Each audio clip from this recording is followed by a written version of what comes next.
என்னாடும் நீதாண்டி என்னோட ராத்தி பொன்னாட்டம் நெஞ்சோடு சேனை காப்பாத்தி இங்கே நான் போனா என்ன எண்ணம் இங்கேதான். நான் இதுக்கு முன்னாடி போட்ட வீடியோவில் பார்த்தீங்கன்னா இந்த மாதிரி சிங்கிளாக இருக்க உங்களோட இமேஜில் எப்படி இந்த மாதிரி ஒரு கேர்ளோட ஃபோட்டோ ஆட் பண்ணி ஒரு வேலண்டைன்ஸ் டே பேனரை ரெடி பண்ணுறது அப்படின்னு சொல்லியிருந்தேன். ஸோ இந்த வீடியோ பார்க்காதவங்க போய் பார்த்துட்டு வந்துடுங்க. நான் நேற்று தான் போட்டிருக்கேன். ஸோ இந்த மாதிரி தான் இருக்கும் வீடியோ தமிழ்னு. ஸோ இந்த வீடியோ நீங்கள் கிளிக் பண்ணி ஃபஸ்ட்டு பார்த்துக்கோங்க.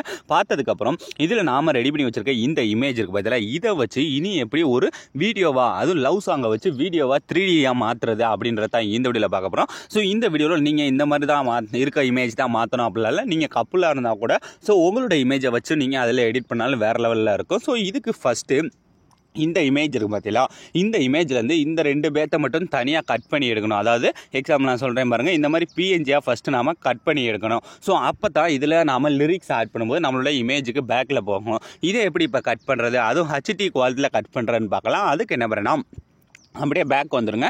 பேக் வந்துட்டு ஸோ இந்த க்ரோம் ப்ரௌசரை ஃபஸ்ட்டு ஓப்பன் பண்ணிக்கோங்க. ஓப்பன் பண்ணிவிட்டு இதில் மேலே பார்த்தீங்கன்னா நமக்கு சர்ச் பண்ணுற ஆப்ஷன் இருக்கும் பார்த்தீங்களா, அதில் போய் ரிமூவ் பிஜி அப்படின்னு நீங்கள் இந்த மாதிரி டைப் பண்ணி சர்ச் பண்ணுங்கள். சர்ச் பண்ணணும். இல்லை ஃபஸ்ட் எடுத்து ஒரு வெப்சைட் வருதா, அந்த வெப்சைட்டை ஜஸ்ட் ஓப்பன் பண்ணிக்கோங்க. ஓப்பன் பண்ணதுமே இதில் கீழே பார்த்தீங்கன்னா அப்லோட் இமேஜ் அப்படின்ற ஒரு ஆப்ஷன் இருக்கும். ஜஸ்ட் அதை டச் பண்ணுங்கள். டச் பண்ணால் ஆட்டோமேட்டிக்காக நமக்கு அடுத்த பேஜ் லோட் ஆகி நம்மளோட தம்ப்லைன் நம்மளோட ஃபைல் மேனேஜர் ஓப்பன் ஆயிடும். இதில் நீங்கள் எடிட் பண்ண போகிற இமேஜை மட்டும் செலக்ட் பண்ணாலே போதும். இப்போ எக்ஸாம்பிளுக்கு அதே இமேஜ் இந்த மாதிரி செலக்ட் பண்ணாலே போதும். ரொம்ப ஈஸியாக, அதுவே ஈஸியாக இதில் அப்லோட் ஆக ஆரம்பிச்சிடும். இது பார்த்திங்கன்னா பர்ஃபெக்டாக நமக்கு எந்த விதமான மேனுவலாக போய் எதுவுமே செலக்ட் பண்ணணும் அப்படிலாம் தேவையில்லாமல் எல்லாமே பர்ஃபெக்டாக அதுவே நமக்கு கட் பண்ணி கொடுத்துரும். இப்போ பார்த்தீங்கன்னா கட் பண்ணி கொடுத்துருச்சா, இப்போ கீழே இருக்க அந்த டவுன்லோடை கொடுத்து ஈஸியாக டவுன்லோட் பண்ணிக்கோங்க. இதே மாதிரியே நீங்கள் எடிட் பண்ண போகிற இமேஜை ஃபஸ்ட்டு கட் பண்ணி டவுன்லோட் பண்ணி வச்சுக்கோங்க. இப்போ நமக்கு தேவையான இமேஜஸ் எல்லாமே ரெடி ஆகிடுச்சு. இதுக்கு அடுத்து நான் கொடுத்துருக்க ப்ரீசெட்டு. ஸோ அந்த ப்ரீசெட்டை ஃபஸ்ட்டு நீங்கள் கரெக்டாக ஆப்பில் இன்புட் பண்ணி அதை ஃபஸ்ட்டு ஓப்பன் பண்ணிக்கோங்க. இதை நீங்கள் ஓப்பன் பண்ணதுமே இதில் பார்த்தீங்கன்னா அந்த பீட் மார்க்ன்ற அந்த ப்ரீசெட்டை ஃபஸ்ட்டு ஓப்பன் பண்ணிக்கோங்க. ஓப்பன் பண்ணதுமே இதில் நானே ஆல்ரெடி இந்த இமேஜஸ் எல்லாமே கொடுத்து எஃபெக்ட்டும் நானே கொடுத்துட்டேன். ஆனால் இந்த இதில் நீங்கள் எதுவுமே பண்ண போகிறதில்ல. இதை அப்படியே டெலீட் பண்ண போகிறீங்க. இப்போ ஃபஸ்ட்டு இந்த மேலாப்பில் இருக்க பிஎன்ஜி இமேஜ் பதில் அதை ஃபஸ்ட்டு நீங்கள் என்ன பண்ணால் இந்த மாதிரி டெலீட் பண்ணிடுங்க. டெலீட் பண்ணதுக்கப்புறம் இப்போ கீழே ஒரு இமேஜ் இருக்கா, ஸோ அந்த இமேஜில் ஃபஸ்ட்டு நீங்கள் எடிட் பண்ண போகிற இமேஜ் சேஞ்ச் பண்ண போகிறீங்க. ஸோ அதுக்கு அந்த இமேஜை டச் பண்ணி கீழே இருக்க கலர் அண்ட் ஃபில் போங்க. போய் இந்த டெக்ஸ்ட்டை டச் பண்ணால் உங்களோட ஃபைல் மேனேஜர் ஓப்பன் ஆயிடும். ஃபைல் மேனேஜர் ஓப்பன் ஆனதுமே இப்போ இந்த இடத்துல நீங்கள் எடிட் பண்ண போகிற இமேஜஸ் இருக்குது பதிலாக அதை இந்த மாதிரி செலக்ட் பண்ணிட்டு இந்த மேலே இருக்க ப்ளஸ் ஐக்கான கொடுத்தீங்கன்னா இப்போ ஃபஸ்ட்டு பேக்ரவுண்டில் ஈஸியாக சேஞ்ச் ஆகிடும். சேஞ்ச் ஆனதுக்கப்புறம் இந்த 3D ஆப்ஷன் இருக்குது பதிலாக அதை ஃபஸ்ட் நீங்கள் ஆன் பண்ணுங்கள்.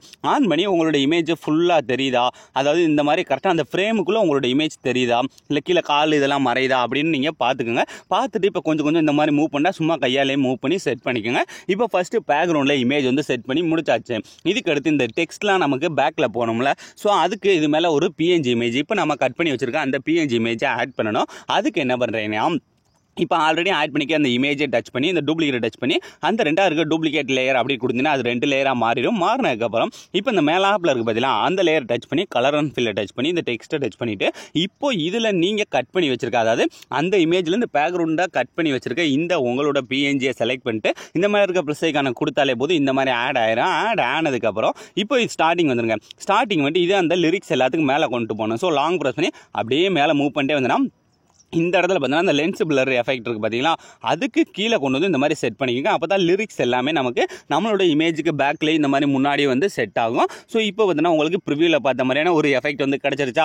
இதுக்கடுத்து இதில் நீங்கள் பண்ண வேண்டியது இந்த டெக்ஸ்ட்லாம் நான் கொடுத்துருக்க ஃபாண்டை ஃபஸ்ட்டு சேஞ்ச் பண்ணணும். இதில் எப்படி ஃபாண்ட்லாம் டவுன்லோட் பண்ணுறது அப்படின்னு நான் ஆல்ரெடி போட்ட வீடியோ எல்லாத்துலேயுமே சொல்லியிருக்கேன். ஸோ அதெல்லாம் பார்க்காதவங்க மட்டும் கமெண்ட் செக்ஷனில் கமெண்ட் பண்ணுங்கள். நான் இதுக்கும் தனியாக வீடியோஸ் போகிறேன். ஸோ இப்போ பார்த்தீங்கன்னா ஃபாண்டை நீங்கள் சேஞ்ச் பண்ணி முடிச்சதுக்கப்புறம் இதில் உங்களுக்கு பிடிச்ச கலரையும் நீங்கள் ஈஸியாக சேஞ்ச் பண்ணிக்கலாம். இப்போ எக்ஸாம்பிளுக்கு ஏதாவது ஒரு டெக்ஸ்ட்டை டச் பண்ணிட்டு இந்த கீழே இருக்க கலரும் ஃபில் போனீங்கன்னா இந்த மாதிரி 2 கலர் இருக்கா. இப்போ இந்த இடத்துல உங்களுக்கு என்ன கலர் வேணுமோ, ஸோ இப்போ எக்ஸாம்பிளுக்கு இந்த க்ரீன் கலரை செலக்ட் பண்ணிட்டு இந்த சைடில் நீங்கள் என்ன கலர் வேணுமோ ஸோ அதை நீங்கள் இந்த மாதிரி செலக்ட் பண்ணாலே போதும். ரொம்ப ஈஸியாக பேக்ரவுண்டில் ஈஸியாக உங்களுக்கு பிடிச்ச கலர் சேஞ்ச் ஆகிடும். இதில் மேக்ஸிமம் நீங்கள் 2 பேரோட சட்ட கலர் இந்த மாதிரி செலக்ட் பண்ணிங்கன்னா அந்த லிரிக்ஸ் பார்க்க இன்னும் கொஞ்சம் எஃபெக்டாக இருக்கும். ஸோ இதே மாதிரியே மீதி இருக்க எல்லா லிரிக்ஸ்லையும் உங்களுக்கு என்ன கலர் வேணுமோ ஸோ அதை சேஞ்ச் பண்ணாலே போதும்.